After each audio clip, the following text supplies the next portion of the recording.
Ini selesaikan. Assalamualaikum warahmatullahi wabarakatuh. Izin mengundurkan diri, tanggal 31 Poltek Penjuru Surakarta. Nama Malik Fajri Sanu Putra, STB 5560, Prodi Manajemen Surakarta B. Kali ini saya akan mempresentasikan tentang statistika untuk ujian tengah semester statistika pendidikan. Yang pertama, saya izin menjelaskan apa itu statistika. Statistika adalah ilmu tentang bagaimana cara mengumpulkan, menyusun, menyajikan, menganalisis, dan mempresentasikan data. Statistika dibagi menjadi dua, yaitu statistika deskriptif dan statistika inferensial.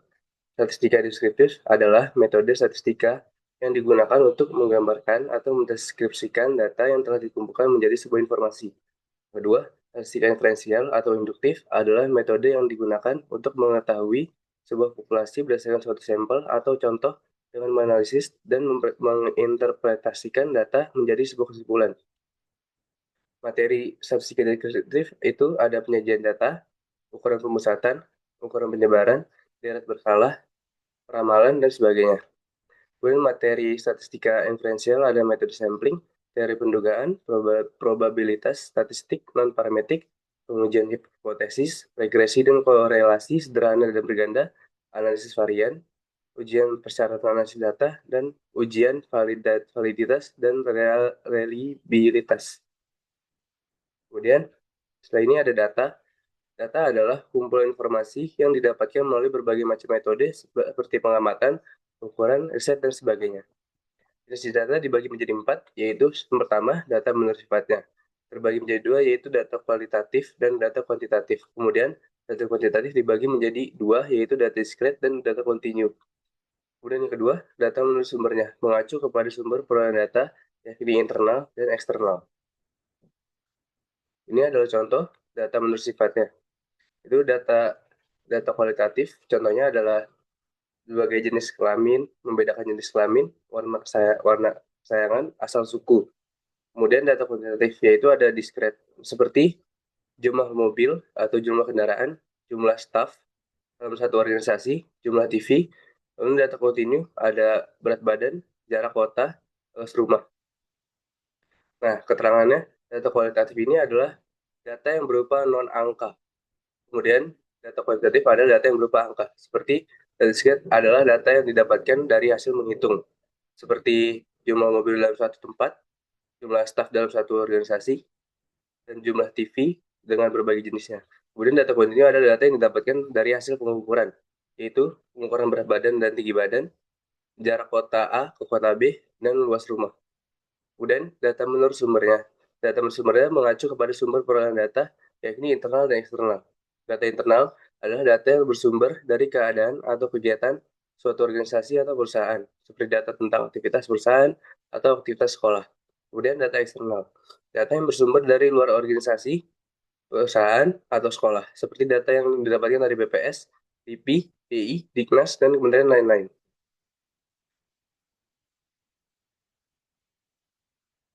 Dan ada data primer, yaitu dapatkan secara wawancara langsung dan wawancara tidak langsung, dan pengisian kuesioner. Jadi data primer ini adalah data yang diperoleh dari langsung dari responden. Jadi kita mendapatkan data ini dari wawancara langsung, wawancara tidak langsung, dan pengisian kuesioner. Kemudian data sekunder adalah data yang diperoleh dari pihak ketiga, yaitu seperti mendapatkan data dari pihak luar atau luar eksternal seperti BPS, Bank Indonesia, World Bank, atau FAO. Kemudian yang ketiga ada data menurut waktu pengumpulannya. Berdasarkan pada waktu pengumpulannya, data dibedakan menjadi data berkala atau time series dan cross section. Data berkala adalah data yang dikumpulkan dari waktu ke waktu. Tujuannya untuk menggambarkan perkembangan suatu kegiatan dari waktu ke waktu. Contohnya, data perkembangan penjualan produk selama 5 tahun. Kemudian data ini disebut juga historis. Jadi, perkembangan suatu penjualan akan dihitung dari rentang waktu 1 tahun sampai 5 tahun. Kemudian ada cross section, adalah data yang dikumpulkan dalam suatu periode tertentu. Biasanya menggambarkan keadaan atau kegiatan dalam periode tersebut. Contohnya, hasil sensus penduduk pada 2020 menggambarkan keadaan Indonesia pada 2020. Menurut umur, jenis kelamin, agama, tingkat pendidikan, dan sebagainya. Kemudian ada skala. Skala pengukuran. Skala pengukuran dibagi menjadi 4. Yaitu skala nominal, skala ordinal, skala interval, skala rasio. Skala nominal adalah angka yang berfungsi untuk membedakan sebagai label atau simbol. Kemudian skala ordinal, angka yang berfungsi sebagai nominal juga urutan dan tingkatan. Kemudian ada skala interval, angka yang berfungsi sebagai nominal dan ordinal jarak. Kemudian yang terakhir, skala rasio, angka yang memberikan keterangan nilai absolut objek yang diukur. Contoh skala pengukuran data, kategori itu ada nominal, contohnya itu ada nama pelanggan, jenis kelamin, alamat pelanggan, menu makanan. Kemudian ordinal ada tingkat pendidikan, rating kredit, dan ukuran baju. Kemudian yang numerikal ada interval dan rasio. Interval adalah skor seperti contohnya seperti skor tuple, suhu dalam C dan F, ada kolesterol. Kemudian rasio ada pendapatan, berat badan, output produksi, ada suhu dalam kabin. Kemudian ada cara pengambilan data. Berdasarkan pada banyaknya data yang diambil, dikenal dua cara pengambilan data yang sebagai berikut. Pertama ada sensus. Sensus merupakan cara pengumpulan data apabila seluruh elemen populasi diselidiki satu persatu.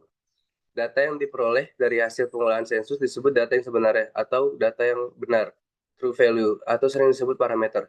Misalnya, hasil sensus pada penduduk pada 2020, sensus pertanian dan sensus industri masing-masing memberikan data sebenarnya yang berkaitan dengan sensusnya. Kemudian yang kedua ada sampling. Sampling adalah cara pengumpulan data apabila yang diselidiki adalah elemen sampel dari suatu populasi. Data yang diperoleh dari hasil sampling merupakan data perkiraan estimate value. Sampling dilakukan dengan cara dengan dua cara, yaitu pertama cara acak atau random, setiap anggota populasi memiliki kesempatan yang sama untuk dipilih. Yang kedua, cara tidak acak, setiap anggota populasi mempunyai kesempatan tidak sama untuk dipilih. Populasi adalah seluruh data yang menjadi perhatian kita dalam suatu ruang lingkup dan waktu yang ditentukan. Misalnya, populasi adalah mahasiswa UIN Syarif Hidayatullah. Kemudian ada sampling frame, adalah daftar dari elemen populasi yang berasal dari unit yang dipilih untuk seleksi. Misalnya, sampling frame-nya adalah mahasiswa UIN Fakultas Ilmu Tarbiyah dan keguruan yang berjumlah 390 siswa. Kemudian terakhir ada sampel, adalah bagian dari populasi yang telah diketahui sampling frame-nya. Misalnya, sampel mahasiswa FITK jurusan manajemen pendidikan yang berjumlah 60 mahasiswa. Untuk sampling dan metode pengambilan sampel akan dijelaskan lebih lanjut. Kemudian yang terakhir ada teknik pengumpulan data. Teknik pengumpulan data dibagi menjadi 4. Yang pertama itu observasi, kuesioner dan angket, interview, dan dokumen. Observasi diartikan sebagai pengamatan dan pencatatan secara sistematik terhadap gejala yang tampak pada objek penelitian. Kemudian kuesioner dan angket, teknik pengumpulan data dengan cara memberikan seperangkat pertanyaan atau pernyataan kepada responden untuk dijawab. Kemudian yang ketiga, interview atau wawancara. Teknik pengumpulan data yang dilakukan melalui tatap muka dan tanya jawab langsung dengan responden. Kemudian terakhir, dokumen. Teknik pengumpulan data yang diambil dari dokumen atau catatan peristiwa yang sudah berlalu. Kemudian lanjut ke bab selanjutnya ada ukuran pembesaraan data. Ukuran data merupakan suatu nilai yang mewakili suatu kumpulan data dan menunjukkan karakteristik dari data tersebut. Jadi dibagi menjadi 3, yaitu median, dan modus. Pertama, kita dari mean. Mean adalah nilai rata-rata dari sekumpulan data. Nilainya yaitu jumlah dari semua data dibagi oleh banyaknya data. Rumusnya ada rata-rata, frekuensi, nilai tengah dibagi frekuensi. Kita masuk ke contoh soalnya. Pertama, sini ada tabel nilai dan frekuensi. Frekuensi bisa langsung dijumlahkan seperti 4 ditambah 8 ditambah 14 ditambah 12 ditambah 10 ditambah 2. Jadi kita dapat di sini frekuensinya ada 50. Kemudian cara kita mendapatkan nilai tengah, kemudian kita mencari nilai tengah, dan cara mendapatkannya itu adalah 20 dikurang 24, 20 ditambah 24 dibagi 2. Kemudian ketemu hasilnya 22. Kemudian yang di bawahnya 25 ditambah 29 dibagi 2. Kemudian selanjutnya juga seperti itu, 30 ditambah 34 dibagi 2. Kemudian sudah bertemu hasilnya 27, 32, 37, 42, 47. Kemudian cara kita mendapatkan frekuensi dikali nilai tengah, yaitu frekuensi dikali dengan nilai tengah. Itu 4 dikali 22 hasilnya 88, 8 dikali 7 hasilnya 216, 14 dikali 32 hasilnya 448, 12 ditambah 3 dikali 37 hasilnya 444, 10 dikali 42 hasilnya 420, 2 dikali 47 hasilnya 94. Kemudian sigma dari frekuensi dan nilai tengah itu ditambahkan menjadi 1710. Kemudian kita masukkan rumus rata-rata, yaitu frekuensi dikali nilai tengah dibagi frekuensi. Sudah bertemu frekuensi dikali nilai tengah hasilnya 1710. Kemudian dibagi frekuensi, hasilnya frekuensi yang berjumlah 50 hasilnya 1710 dibagi 50 hasilnya 34,2. Kemudian ada median. Median adalah nilai tengah dari sekumpulan data. Untuk mencari median, data harus diurutkan terlebih dahulu. Ini adalah rumus median, adalah tepi bawah, seper 2N, frekuensi median, dikali P. Kita mencari letak median ada di, kita sudah tahu frekuensinya adalah 50.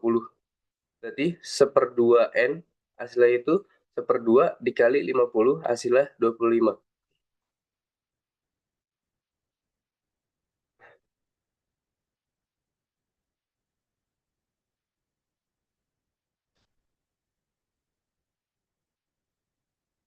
Kemudian kita mencari tepi bawah. Tepi bawahnya dihasilkan dari kita yang data 25 ini ada di bilangan yang sebelah mana? Yaitu pertama 4 ditambah 8 12, 8 ditambah 8 ditambah 14 itu 12, 12 tambah 14 itu hasilnya 26. Jadi kita tahu tepi bawahnya ada di kelas yang 30 min 34, kelas ketiga. Kemudian cara mencari tepi bawah yaitu dikurang 0,5, yaitu berarti 30 dikurang 0,5 kita mendapatkan 29,5. Kemudian frekuensi mediannya adalah kelas sebelumnya ditambahkan. Jadi 4 ditambah 8 hasilnya 12. Kemudian kita tahu frekuensi kelasnya ada di 14. Kemudian P ini adalah dari jarak 30 sampai 34. Jadi ada 30, 31, 32, 33, 34. Jadi hasil P-nya ini 5. Kemudian kita masukkan rumus median tepi bawah seper 2N frekuensi median dikali P. Kemudian masukkan tepi bawahnya 29,5, seper 2N-nya itu 25, dan dikurang 12 dari 4 tambah 8, dibagi 14 di kelas nilai mediannya. Kemudian dikali P itu 5. Kemudian 25 dikurang 12 dari 13 per 14 kali 5. Kemudian 29,5, 65 dibagi 14 hasilnya 29,5 ditambah 4,64 hasilnya 34,14. Kemudian terakhir ada modus. Modus adalah nilai dengan frekuensi paling banyak. Dengan kata lain merupakan nilai yang paling sering muncul. Ini adalah rumus dari modus bawah tambah D1 per D1 ditambah D2 dikali P. Jadi kita tahu tadi sebelumnya tepi bawah kita mendapatkan di 29,5 dan D1-nya adalah nilai kelas frekuensi dikurang angka sebelumnya. Jadi D1-nya 14 dikurang 8 hasilnya 6. Kemudian D2 itu adalah kelas median dikurang angka setelahnya. 14 dikurang 12 hasilnya 2. Kemudian kita masukkan rumus modus. DB D1 per D1 tambah D2 dikali P. Dikasih tepi bawahnya 29,5. Di sini 6 dari D1. Kemudian 6 ditambah 2 dikali 5. Dan hasilnya ditambah 6 tambah 2 8. Berarti 29,5 ditambah 6 per 8 dikali 5. Dan 29,5 ditambah 3,75. Kemudian kuartil dan desil. Kita masuk ke kuartil. Seperti biasa, frekuensinya kita dapat 3 ditambah 8 ditambah 14 tambah 7 tambah 5 ditambah 3 hasilnya 40. Kemudian frekuensi kumulatifnya itu ada 3, kemudian 3 ditambah 8, 11, 8 ditambah 14, 11 ditambah 14, 25, 25 tambah 7, 32, 37 ditambah 32 ditambah 5, 37, 37 ditambah 3, 40. Dan bisa letak Q3. Misal, jadi kita tahu letak frekuensi 40 ini ada terletak di kelas 3, kelas yang keempat. Kemudian kuartil 3 ini berarti 3/4. Jika ditanya Q1 berarti 1/4. Jika ditanya Q2 berarti 2/4. Jadi semua tergantung dari Q3 atau setelah Q. Dan 3/4 dikali N, yaitu 3/4 kali 40 frekuensi, hasilnya 30. Kemudian kita masukkan rumusnya, yaitu Q3 lebih bawah 3/4 N kali FK frekuensi kumulatif Q3 frekuensi dikali P. Itu kita dapat 16 dikurang 0,5, 15,5, 30. Kita dapat dari letak Q3. Kemudian 25 sebelum di kelas keempat, yaitu 25 per 37 dibagi 7 adalah frekuensi kelas. Kemudian dikali 5 dan 15,5, 25/7 hasilnya 15,5 ditambah 36, 19,1.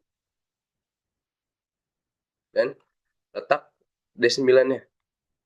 Berarti kalau D9 berarti 9/10 per N. 10/10, 40 hasilnya 36. D9-nya masukkan rumus TB 9/10 kali N FK D9 per FD dikali P. Jadi 20,5, 36 yang kita dapat di sini, dan 32 di kelas sebelumnya, dan dibagi 5 frekuensi kelasnya, dan dikali 5 dari P. Hasilnya 20,5 tambah 20/5 sama dengan 20,5 tambah 4, yaitu 24,5. Kemudian bab selanjutnya ada ukuran penyebaran data. Yang pertama, ada jangkauan atau range. Rumus range ini adalah nilai tengah kelas terendah dikurang nilai tengah kelas tertinggi. Di sini jelas nilai tengah kelas terendah ada di 45 dan nilai tengah kelas tertinggi ada di 90. Jadi rumus range-nya adalah 90, nilai tengah kelas terendah dikurang nilai tengah kelas tertinggi, yaitu 90 dikurang 45, hasilnya 45. Dan ada simbol rata-rata atau deviasi rata-rata. Pertama, frekuensinya dijumlahkan, hasilnya 36. Dan mencari titik tengah seperti yang sebelumnya, dibagi 2. Dapat 45, 54, 63, 72, 81, 90. Kemudian ada frekuensi dikali titik tengah. Berarti 3 dikali 45 hasilnya 135, 7 dikali 54 hasilnya 378, 10 dikali 63 hasilnya 630, 9 dikali 72 hasilnya 648, 5 dikali 81 hasilnya 405, 2 dikali 90 hasilnya 180. Kemudian dijumlahkan hasilnya 2376. Dan kita harus mencari rata-ratanya dengan cara frekuensi dikali titik tengah dibagi frekuensi. Jadi kita dapat frekuensinya adalah nilai rata-ratanya adalah 66. Kemudian kita masukkan nilai simpangan rata-ratanya, yaitu frekuensi dikali titik tengah dikurang rata-rata. Jadi kita mencari ininya, pertama 45 titik tengah dikurang rata-rata. Jadi 4,5 dikurang 66 hasil 21. Kemudian titik tengah 54 dikurang 66 hasil 77. kemudian titik tengah dikurang rata-rata 63 dikurang 66 hasilnya 3, 72 dikurang 66 hasilnya 6, 81 dikurang 66 hasilnya 15, dan 90 dikurang 66 hasilnya 24. Kemudian setelahnya kita mencari FI XI dikali X. Kita sudah tahu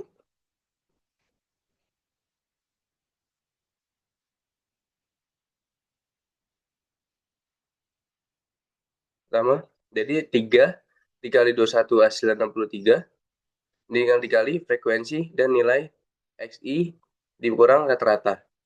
Jadi 3 dikali 21 hasil 63, 7 dikali 11 hasil 77, 10 dikali 3 hasil 30, 9 dikali 6 hasil 54, 5 dikali 15 hasil 75, kemudian 2 dikali 24 hasilnya 48.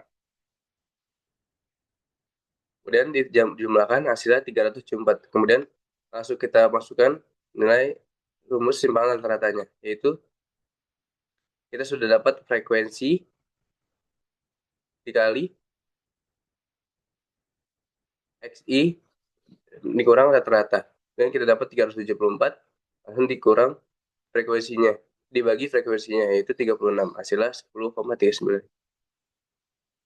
Dan ada simpangan baku atau deviasi standar.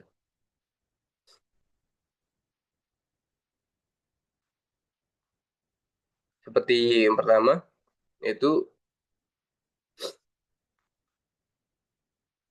ada 45 dikurang 66, setelah itu dikuadratkan. Jadi hasilnya 45 dikurang 66 dikuadratkan, hasilnya 441. Kemudian 54 dikurang 66 dikuadratkan menjadi 221 sampai seterusnya, sampai terakhir 90 dikurang 66 dikuadratkan hasilnya 576. Kemudian kita masukkan rumus dari simpangan baku dari versi standar. Dan kita dapatkan ini, yaitu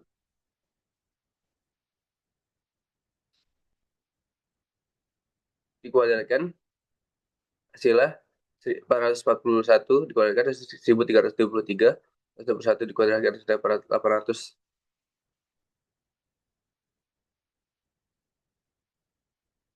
dapatkan 4061 dibagi 36, hasilnya akar 135,03, yaitu 11,62. Kemudian bab terakhir ada populasi dan sampling. Populasi diartikan sebagai keseluruhan dari subjek atau objek penelitian. Menurut Suharyadi, merupakan seluruh data yang menjadi pusat perhatian seorang peneliti dan ruang lingkup dan waktu yang telah ditentukan. Menurut Suharyadi, populasi dapat dikelompokkan menjadi dua bagian, yaitu satu, populasi terhingga atau finite population, yaitu populasi yang berapapun besarnya tetapi masih bisa dihitung. Contoh, populasi guru di suatu sekolah. Dan yang kedua, populasi tak terhingga atau infinite population, yaitu ukuran populasi yang sudah sedemikian besarnya sehingga sudah tidak bisa dihitung. Contoh, populasi orang yang menyukai musik gambus atau pop. Dan menurut Lynn, Marshall, dan Wheaton saat mempelajari karakteristik suatu populasi, ada beberapa alasan untuk memilih sampling atau sebagian dari populasi yang diteliti, di antara lain mempelajari seluruh populasi yang akan memakan waktu, biaya yang besar, mustahil untuk menelaah seluruh populasi jika populasinya terlalu besar dan banyak, dan hasil-hasil dari sampling sudah memadai. Artinya data yang diambil dari sampling bisa mewakili populasi yang ada. Kemudian ada metode penarikan sampling. Yaitu sampling merupakan bagian populasi penelitian yang digunakan untuk memperkirakan hasil dari suatu penelitian. Sampling adalah proses seleksi dari observasi. Dan proses seleksi yang dimaksud adalah progres untuk mendapatkan sampel yang disebut dengan metode penarikan sampling. Dan sampling adalah cara untuk menentukan sampel yang jumlahnya sesuai dengan ukuran sampling yang akan dijadikan sumber data sebenarnya. Dan tujuan pengambilan sampling. Pengambilan sampel dilakukan karena populasi terlalu luas, keterbatasan tenaga, waktu, dan biaya peneliti. Seperti asumsi bahwa populasi bersifat seragam sehingga dapat diwakili oleh sampel. Kemudian, langkah pengambilan sampling. Langkah pengambilan sampel meliputi pendefinisian populasi, penentuan kerangka sampling, pemilihan metode yang tepat, pengumpulan data, serta pemeriksaan ulang proses sampling. Metode pengambilan sampling terdiri dari dua kelas besar, yaitu yang pertama probability sampling dan probability sampling. Yang pertama, probability sampling adalah yaitu metode pengambilan sampel secara random atau acak. Kemudian yang kedua, non-probability sampling, yaitu metode penarikan sampling yang tidak memberi peluang yang sama bagi setiap anggota populasi untuk dipilih sebagai sampling. Nah, pada metode probability sampling dibagi menjadi beberapa jenis, yaitu sampling acak sederhana, sampling acak sistematis, sampling acak berstrata, sampling acak berdasarkan area, sampling acak bertingkat. Sampling acak sederhana adalah teknik penarikan sampel. Menggunakan cara ini memberikan kesempatan yang sama bagi setiap anggota populasi untuk menjadi sampel penelitian. Cara pengambilannya menggunakan nomor undian. Kemudian, sampling acak sistematis atau systematic random sampling. Sampling sistematis dilakukan dengan menentukan titik awal secara acak, lalu memilih setiap anggota dari populasi secara berurutan. Dan sampling acak berstrata adalah suatu populasi dibagi menjadi subkelompok yang disebut strata, dan sampling dipilih dari masing-masing strata yang disebut stratum. Kemudian sampling acak berdasarkan area. Cluster sampling adalah teknik mengambil sampel dengan membagi populasi ke dalam kelompok atau klaster berdasarkan batas tertentu, lalu memilih klaster secara acak dan mengambil sampel dari tiap klaster terpilih. Kemudian terakhir, sampling acak bertingkat. Multi-stage sampling adalah bentuk kompleks dari cluster sampling dengan kelebihan hemat biaya, cepat, mudah menemukan sampel, dan lebih akurat dari cluster sampling, namun kurang akurat dibanding SRS dan lebih sulit diuji. Dan pada metode non-probability sampling dibagi menjadi beberapa jenis, yaitu purposive sampling, snowball sampling, accidental sampling, kuota sampling, teknik sampling jenuh. Yaitu pertama, purposive sampling. Penarikan sampling dilakukan berdasarkan pertimbangan tertentu suatu tujuan penelitian dengan kriteria yang ditetapkan peneliti. Kemudian yang kedua, snowball sampling. Snowball sampling adalah teknik pengambilan sampel dengan meminta informasi dari responden awal untuk menemukan sampel berikutnya hingga kebutuhan penelitian tercapai. Kemudian ketiga, ada accidental sampling. Accidental sampling adalah metode pengambilan sampel secara kebetulan cocok untuk penelitian kasus langka yang sulit ditemukan sampelnya. Dan kuota sampling. Teknik ini digunakan apabila anggota sampling pada suatu tingkat dipilih dengan jumlah tertentu atau kuota dengan ciri-ciri tertentu. Dan teknik sampling jenuh.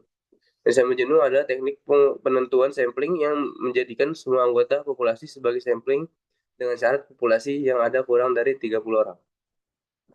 Sekian dan terima kasih. Itu adalah ujian tengah semester statistik pendidikan yang saya presentasikan pada tanggal 28 September. Sekian dan terima kasih. Assalamualaikum warahmatullahi wabarakatuh.